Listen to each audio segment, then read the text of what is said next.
terkait dengan IHSG yang Oke. kembali ditutup dengan melemah ya Pak.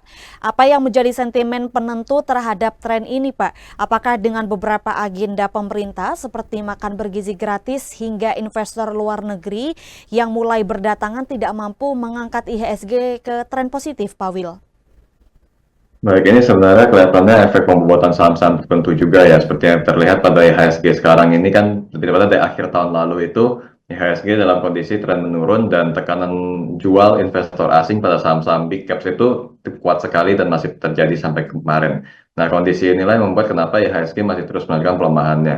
Kalau kita ukur secara teknikal sendiri, sebenarnya pelemahan ini sudah mulai terbatas, di mana IHSG bisa bertahan di atas level 7.000, tapi masih ada resisten pada 7.212 yang mana resisten ini menjadi penentu di mana IHSG akan mengalami reversal dan akan memulai tren penguatannya kembali.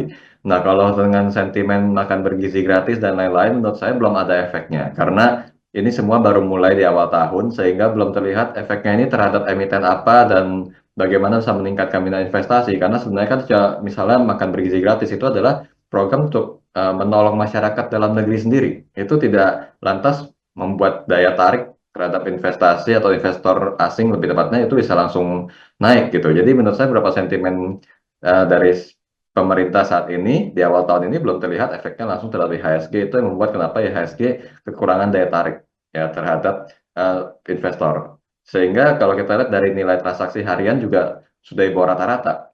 Yang mana rata-ratanya IHSG itu biasanya sekitar 10 triliun per hari, sekarang di bawah 10 triliun terus.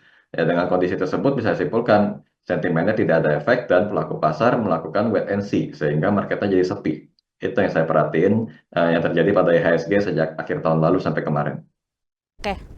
Baik, artinya tadi Pak Willy menjelaskan sentimennya bukan dari pemerintah ya Pak, terutama misalkan ada Betul. makan bergizi gratis gitu, tapi memang secara teknikal memang ada beberapa sentimen yang menyebabkan IHSG menurun seperti investor yang wait and see gitu. Kalau misalkan untuk secara apa namanya dari pemerintah memang belum ada gitu ya terhadap IHSG.